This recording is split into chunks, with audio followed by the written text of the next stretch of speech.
ನನ್ನ ಹೆಸರು ರಾಜಶೇಖರ್ ಅಂತ. ನಾನು ಕ್ಲಾಸ್ 1 ಲೈಸೆನ್ಸ್ಡ್ ಎಲೆಕ್ಟ್ರಿಕಲ್ ಕಾಂಟ್ರಾಕ್ಟ್ರು. ನಾನು ಎಲೆಕ್ಟ್ರಿಕಲ್ ಫೀಲ್ಡಲ್ಲಿ ಸಾಧಾರಣ ಒಂದು 35 ವರ್ಷದಿಂದ ಇದ್ದೀನಿ. ಇದೇನಾಗಿದೆ ಅಂದರೆ ಇದು ಗುರುಗಳ್ಜಿದು ನಾನು ರೀಲ್ಸಲ್ಲಿ ಇದು ನೋಡಿದ ತಕ್ಷಣ ಫಸ್ಟ್ ಅವ್ರ ಶಬ್ದ ಬಿದ್ದಿದ ತಕ್ಷಣನೇ ನಾನು ಸಾಮಾನ್ಯ ಸ್ಕಿಪ್ ಮಾಡ್ತಾ ಇದ್ದೆ. ಎಲ್ಲ ಬೇರೆ ಈ ದೇವಸ್ಥಾನದ ಅದು ಇದು ಎಲ್ಲ ಬರುತ್ತೆ ಅಲ್ಲಿ ಹೋಗಿ ಇದನ್ನ ನೋಡೋಕ್ಕಿಂತ ಮುಂಚೆ ಸುಮಾರು ಆ ಮಟ್ಟಕ್ಕೆ ಹೋಗು ಈ ಮಟ್ಟಕ್ಕೆ ಹೋಗು ಪವಾಡ ಆಗತ್ತೆ ಇದಾಗತ್ತೆ ನೀರ್ ಹಾಕೊಂಡ್ಬಿಡಿ ಇದ್ ಮಾಡ್ಬಿಡಿ ಅದ್ ಮಾಡ್ಬಿಡಿ. ಅಲ್ಲಿ ಹೋದಾಗೆಲ್ಲ ಏನಿಲ್ಲ ಎಲ್ಲ ಉಚಿತ ಎಲ್ಲ ಇದು ಅಂತ ಹೇಳ್ತಾರೆ. ಅಲ್ಲಿ ಹೋದ್ಮೇಲೆ ಯಂತ್ರ ಕ್ಯೂ ನಿಂತ್ಕೊಳ್ಳಿ, ಯಂತ್ರ ತಗೊಳ್ಳಿ, ಇದು ತಗೊಳ್ಳಿ ಅದು ತಗೊಳ್ಳಿ ಅಂತ. ಅಲ್ಲಿ ಅದಾದ್ಮೇಲೆ ಚೀಟಿ ಕೊಡ್ತಾರೆ, ಅದಕ್ಕೆ 1,500 ಕಟ್ಟಿ 18,000 ಕಟ್ಟಿ ಇದು ಮಾಡಿಸ್ತೀವಿ ಅಂತ. ಇವರಲ್ಲಿ ಯಾವುದೂ ಏನು ಆ ಥರ ಏನು ಸನ್ನಿವೇಶ ಕಾಣಲಿಲ್ಲ. ಅವ್ರು ಹೇಳ್ತಾ ಇರೋ ಡೈಲಿ ನಾವು ಚಾಟ್ ಮಾಡೋದು ಬರ್ಕೊಳ್ಳೋದೆಲ್ಲ ಮಾಡಿದ ತಕ್ಷಣನೇ very same day I got A very positive energy in my mind.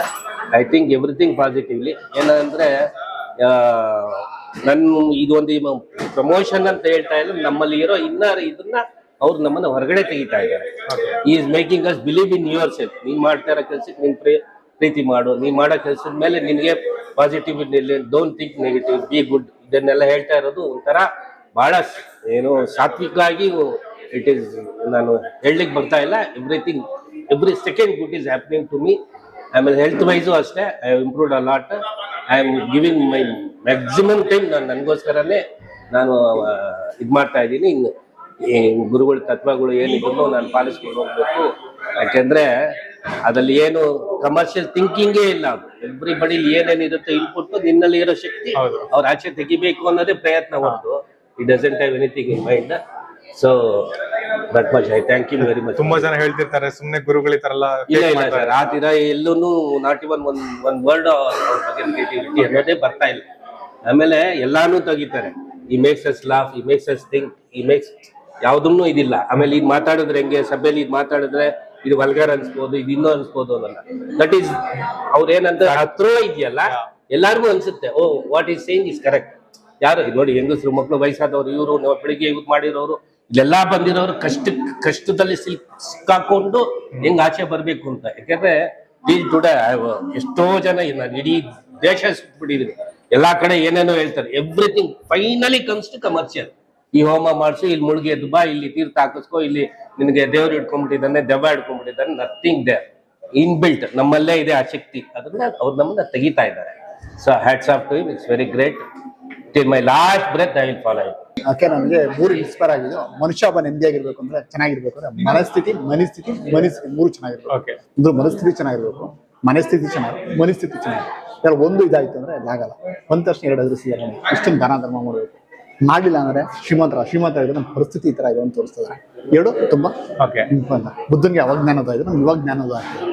ನಾವೀಗ ಮಿಡ್ಲೇಜ್ ಇರೋದ್ರಿಂದ ಸ್ವಲ್ಪ ಜಾಸ್ತಿ ಸಂಪಾದನೆ ಮಾಡಿ ಮುಂದಿನ ವರ್ಷ ಕೂಡಿಟ್ಕೊಳ್ಳೋದು. ಆ ಮಕ್ಕಳು ಮರಿ ನಮ್ಮೆಲ್ಲ ಪ್ರೀತಿಯಿಂದ ನೋಡ್ಕೋತಾರೆ. ಇಲ್ಲ ಅಂದ್ರೆ ನಮ್ದು ಪರಿಸ್ಥಿತಿ ಆಗುತ್ತೆ ಅಂತ. ಅದೇ ಗುರುಗಳು ಒಂದು ಎಕ್ಸಾಂಪಲ್ ಕೊಟ್ಟರು 2026 ನಾವೇನ್ ಮಾಡ್ಬೇಕಂತ. ಸೊ ನೀವೇನ್ ಮಾಡ್ಬೇಕಂತ ಸರ್, ನಾನು ಹೊಸ ಬಿಸ್ನೆಸ್ ಓಪನ್ ಮಾಡ್ತಾ ಇದ್ದೀನಿ. ಲಾಭದಾಯಕ ಆಗಿ ಇದು ಮಾಡಿ ಅದಕ್ಕೋಸ್ಕರ ಹೊಸ ಮೊಬೈಲಿಂದನೇ ನಡೆಯೋದು. ಅದನ್ನ ಮಾಡಿ ದಿನಕ್ಕೆ ಎಷ್ಟು ಹೇಳಿದ್ರೆ 1 ಲಕ್ಷ ರೂಪಾಯಿ ಸಂಪಾದನೆ ತಿಂಗಳಿಗೆ ಮಾಡಿ ತೋರಿಸ್ಬೇಕು. ಗುರುಗಳ ಹತ್ರ ಬಂದು ನೆಕ್ಸ್ಟ್ ಇದ್ರಲ್ಲಿ ನಾನೇ ಬಂದು ವಾಲಂಟಿಯರ್ ಹೇಳ್ಬೇಕು. ಆ ಮಟ್ಟಿಗೆ ಇದು ಮಾಡಿ ಅದಕ್ಕೋಸ್ಕರ ಹೊಸ ಮೊಬೈಲ್ ತಗೊಂಡು ಗುರುಗಳ ಹತ್ರ ಆಶೀರ್ವಾದ ಪಡ್ಕೊಂಡು ಅವ್ರ ಕಡೆಯಿಂದ ಮೊಬೈಲ್ ಓಪನ್ ಮಾಡಿಸ್ಕೊಂಡು. ಓಕೆ ಸರ್, ಇದು ಅಟೆಂಡ್ ಆಗೋ ಮುಂಚೆ ಗುರುಗಳು ಯಾವ ತರ ಸಮಥಿಂಗ್ ಅವ್ರ ಬಗ್ಗೆ ಏನೊಂದು ಕಾನ್ಸೆಪ್ಟ್ಸ್ ಇರುತ್ತೆ. ಸೊ ಅದಕ್ಕೆಲ್ಲ ಕೇಳಿ ನೀವೇನ್ ಅನ್ಕೊಂತಿರ್ತೀರಾ? ಎಲ್ಲಾ ಕಡೆ ಅದೇನ ಮಾಡ್ತಾರೆ. ಫಸ್ಟ್ ಒಳ್ಳೆ ಯಾರು ನಂಬಲ್ಲ. ಫಸ್ಟ್ ಅನುಮಾನ ಮಾಡ್ತಾರೆ, ಅವಮಾನ ಮಾಡ್ತಾರೆ, ಕೊನೆಯಲ್ಲಿ ಸನ್ಮಾನ ಮಾಡ್ತಾರೆ. ಸನ್ಮಾನದ ಕಾರ್ಯಕ್ರಮ ಬಂದಿದೆ. ಓಕೆ, ಸೊ ಕ್ಲಾಸ್ ಹೇಗೆ ಅನ್ಸುತ್ತೆ ನಿಮ್ಗೆ? ಕ್ಲಾಸ್ ತುಂಬಾ ಚೆನ್ನಾಗಿದೆ, ಲೈವ್ಲಿ ಆಗಿದೆ. ನಮ್ಮಲ್ಲಿ ಮೈನಸ್ ಪಾಯಿಂಟ್ ತೆಗೆದು ಪಾಸಿಟಿವ್ ಮಾಡ್ತಾರೆ. ನಾನು ಇಷ್ಟು ದಿನ ಬೆಳಿಗ್ಗೆ ಬೇಗ ತೊಳ್ತಲ್ಲ, ಗುರುಗಡೆ ಹೇಳ್ತಾರೆ ಈ ಕಾರ್ಯಕರ್ತ. ಈ ಒಂದು ವಾರದಲ್ಲಿ ತುಂಬಾ ಚೇಂಜಸ್ ಆಗಿದೆ. ಅವ್ರು ಬೇಕಾದ್ರೂ ಬರ್ತಾರೆ, ಆನ್ ಟೈಮಲ್ಲಿ ಬರ್ತಾ ಇದೆ. ನೀವು ಕೊಡ್ಬೇಕಾದ್ರೆ ನೀವು ಆನಿಷ್ಟ ಕೊಡ್ತಾರೆ. ಅವ್ರು ಹೇಳಿ ಅಫರ್ಮೇಷನ್ ಫಾಲೋ ಮಾಡ್ತಾರೆ. ಈಗ ಶುಕ್ರವಾರ ಬ್ರಾಹ್ಮಣ ಮುಹೂರ್ತ ಮಾಡಿ ಅಂತ ಹೇಳಿದ್ರು, ಅದನ್ನು ಕೂಡ ಬರ್ದು ಕೊಟ್ಟಿದ್ದೀನಿ. ಆದಷ್ಟು ಬೇಗ ಸಾಲ ಮುಕ್ತಾಗಿ ಶ್ರೀಮಂತ ಆಗ್ತೀನಿ ಅಂತ 2020 ಅಫರ್ಮೇಷನ್ ಮಾಡ್ಕೊಂಡು. ಅಫರ್ಮೇಷನ್ 2020 ಯಾವ್ದಾದ್ರು ಸಾಲ ಇರಬಾರ್ದು. Okay, thank you sir. Sir ನಮಸ್ತೆ. ನಮಸ್ಕಾರ. ನಿಮ್ಮ ಹೆಸರು? ನನ್ನ ಹೆಸರು ಉಮೇಶ್ ವೀರಭದ್ರಪ್ಪ ಹದಿಮನಿ. ಎಲ್ಲಿಂದ ಬರ್ತೀನಿ? ನಾನು ಬಿಜಾಪುರ ಜಿಲ್ಲಾ ಮುದ್ದೇಬೇಳೆ ತಾಲೂಕು 4 ಬರ್ತಾ ಇದ್ದೀನಿ. ಈ ಮೊದಲು ಸ್ವಾಮೀಜಿ ಗುರೂಜಿ ಅವ್ರದ್ದು, ವಿಶ್ವಾಚಾರ್ಯ ಸ್ವಾಮಿ ಗುರೂಜಿ ಅವ್ರದ್ದು ನಾನು ಮೊದಲು ಎಲ್ಲ ಯೂಟ್ಯೂಬ್ ನೋಡ್ತಾ ಇದ್ದೆ. ಅದರಿಂದ ಪ್ರೇರಿತನಾಗಿ ಇವತ್ತು ಈ ಕಾರ್ಯಕ್ರಮ ಅಟೆಂಡ್ ಮಾಡ್ತೀನಿ.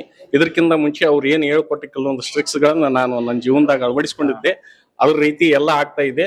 ಆದ ಕಾರಣ ಇವರು ಅನಂತ ವಿಶ್ವಾಚಾರ್ಯರು, ಇದ್ರ ಜೊತೆಗೆ ದುಡ್ಡಿನ ದ್ರೋಣಾಚಾರ್ಯರು, ಇವ್ರನ್ನ ನೆನ್ಸ್ಕೊಂಡ್ರೆ ಆಯುಷ್ಯ, ಅಂತಸ್ತು, ಐಶ್ವರ್ಯ ಎಲ್ಲಾನು ಬರ್ತನ್ನೋದಕ್ಕೆ 100ಕ್ಕೆ 100 ಸತ್ಯ. ಅದಕ್ಕೇನೈತೆ ನಾನು ಅವ್ರನ್ನ ಮನಸ್ಸಿನಾಗ ನೆನೆಸ್ತೀನಿ. ಯಾಕಂದ್ರೆ ಇವತ್ತಿನ ಕಾಲದಾಗೆ ದುಡ್ಡಿನ ದ್ರೋಣಾಚಾರ್ಯ ಜೊತೆಗೆ ಕೆಲವೊಂದು ಆಧ್ಯಾತ್ಮಿಕವಾಗಿ ಅವ್ರೆಲ್ಲ ಹೇಳ್ಕೊಡ್ತಾ ಇದ್ದಾರೆ. ಅದಕ್ಕೆ ಅವ್ರು ನೋಡಿದ್ರೆ ಏನೋ ಭಗವಂತನ ನೋಡಿದಂಗ ಆಯ್ತು ನನಗೆ, ಅಷ್ಟು ಸಂತೋಷ ಆಗಕತ್ತೈತಿ. ಓಕೆ. ಸೊ ಲಾಸ್ಟ್ ನೀವು ಈ ತರ ಬೆಳೆ ಎಕ್ಸ್ಪೀರಿಯನ್ಸ್ ಏನಾದ್ರು ಮಾಡಿದೆ ಸರ್ ಲೈಫಲ್ಲಿ? ಇಲ್ಲ, ಈ ರೀತಿ ಯಾವುದೂ ಇಲ್ಲ. ಯಾಕಂದ್ರೆ ಇದು ಹೊಸ ಅನುಭವ ನನಗ. ಆದ್ರೆ ಅವ್ರು ಹೇಳಿದ ಅಪರ್ಮಿಷನ್ಗಳನ್ನ ನಾನು ಮಾಡ್ತಾ ಇರ್ತೀನಿ. ರಾತ್ರಿ ಬೆಳಿಗ್ಗೆ ಮೆಡಿಟೇಷನ್ ಹೇಳ್ತಾರೆ, ಮಾಡ್ತಾ ಇರ್ತೀನಿ. ಆದ್ರೆ ನನಗ ಅದನ್ನ ಅನುಕೂಲ ಆಗೈತಿ, ಒಳ್ಳೇದು ಆಗಿದೆ, ದುಡ್ಡುನು ಬರ್ತಾ ಇದೆ. ಇದಕ್ಕೆ ನಾನೇ ಒಂದು ಪ್ರತ್ಯಕ್ಷ ಸಾಕ್ಷಿ ಅಂತ ಹೇಳಕ್ ನಾನು ಬಹಳ ಖುಷಿ ಆಯ್ತು. ಯಾವ ತರ ಅಫರ್ಮೇಷನ್ಸ್ ಮಾಡಿದ್ರಿ? ನಾನು ಅವ್ರದ್ದು 3 ರೀತಿ ಹೇಳಿದ್ರು ಅವರು. ಬೆಳಿಗ್ಗೆ, ಮಧ್ಯಾಹ್ನ, ರಾತ್ರಿ ಮಲ್ಗಬೇಕಾದ್ರೆ. ಆಮೇಲೆ ಒಂದು ಋಣಬಾಧೆ ಕಳಿಲಿಕ್ಕೆ ನನಗೊಂದು ತಾಮ್ರದ ಚೆಂಬಿನಾಗ ನೀರ್ ಹಾಕೊಂಡ್ ಕಸಿ ಅದ್ರಾಗ 3 ಹಳ್ಳು ಉಪ್ಪು ಹಾಕಿದ್ರೆ ಅದನ್ನ ರಾತ್ರಿ ಮಲಗೋಕ್ಕಿಂತ ಮುಂಚೆನೆ ನಮ್ ತೆಲುಗುಂಬ್ ಇಟ್ಕೊಂಡು ತೆಲುಗುಂಬನ ಹತ್ರ ಹೇಳ್ಬೇಕು ನಾವು ಅದನ್ನ. ಈ ರೀತಿ ಅವ್ರು ಹೇಳಿದ್ದಾರೆ. ಅದನ್ನ ಇಲ್ಲಿ ಹೇಳಲೇ ಬೇಡ ಅಂತ ನನಗೆ ಇದು. ನನಗೇನ್ ಹೇಳಿದ್ರಪ್ಪ ಅಂದ್ರೆ, ಋಣಬಾಧೆ ತೀರ್ಬೇಕಂದ್ರೆ 3 ಸರ್ತಿ ಏನೈತೆ, ನನ್ನ ಸಾಲವು ತೀರಿದ್ದಕ್ಕಾಗಿ ವಿಶ್ವಕ್ಕೆ ಕೃತಜ್ಞತೆಗಳು, ನನ್ನ ಸಾಲವು ಸರ್ವ ಸಾಲವು ತೀರಿದ್ದಕ್ಕಾಗಿ ವಿಶ್ವಕ್ಕೆ ಕೃತಜ್ಞತೆಗಳು, ನನ್ನ ಸರ್ವ ಸಾಲವು ತೀರಿದ್ದಕ್ಕಾಗಿ ವಿಶ್ವಕ್ಕೆ ಕೃತಜ್ಞತೆಗಳು. ಇದು ಒಂದು ಅಪರ್ಮಿಷನ್ ಹೇಳಿದ್ರು ಅವರು. ಅದನ್ನ ಮಾಡ್ತಾ ಇದ್ದೀನಿ. ಸಣ್ಣಾಗಿ ಸಾಲ ತೀರ್ಕೊಂತ ಬರಾಕತ್ತೈತಿ. ಇಲ್ಲಿ ಬಂದ್ಮ್ಯಾಗ ಊಟ ತೀರ್ತೈತೆ ಅನ್ನೋ ಭಾವನೆ ನನಗೈತೆ. 100% ಸಕ್ಸಸ್ ಆಗ್ತೀನಿ, ಒಬ್ಬ ದೊಡ್ಡ ಬಿಸ್ನೆಸ್ ಮ್ಯಾನ್ ಆಗ್ತೀನಿ ಅಂತ ಕೇಸಿ ನನಗೆ ಅಗದಿ ಹೃದಯಪೂರ್ವಕವಾಗಿ ಹೇಳ್ತೀನಿ. Okay, thank you sir.